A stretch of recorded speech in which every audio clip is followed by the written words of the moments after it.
Regardons la différence entre Jésus-Christ et cet homme-là. Regardons. Et vous allez voir que ces hommes-là ne suivent pas Christ. Ils ne suivent pas Christ.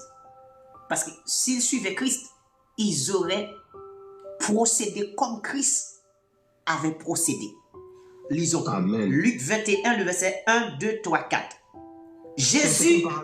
C'est quel chapitre, excusez-moi? Luc 21, le verset 1, 2, 3, 4. Luc chapitre 21, le verset 1, 2, 3, 4. Jésus ayant levé les yeux, vit les riches qui mettaient leurs offrandes dans le tronc. Il vit aussi une pauvre veuve qui y mettait 2 petites pièces. Et il dit, je vous le dis en vérité, cette pauvre veuve a mis plus que tous les autres. Amen. Car c'est de leur superflu que tous ceux-là ont mis des offrandes dans le tronc.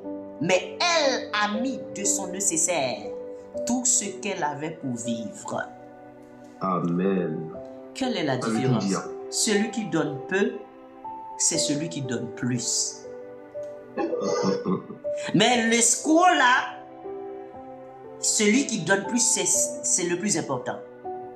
Et ce phénomène dans les églises traditionnelles, où des pasteurs qui ont des ailes cachap, qui circulent, par exemple, si je faisais partie de ces faux pasteurs-là, vous auriez vu zèle cachap, qui comment dire, était en train de tourner en boucle sur mon écran, et contribuer, supporter mon ministère. Je n'ai pas de ministère pour que vous supportez. Supportez quoi?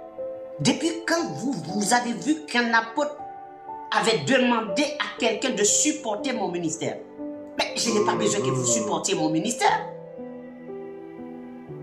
Vous allez supporter mon ministère comment? Vous êtes le Saint-Esprit.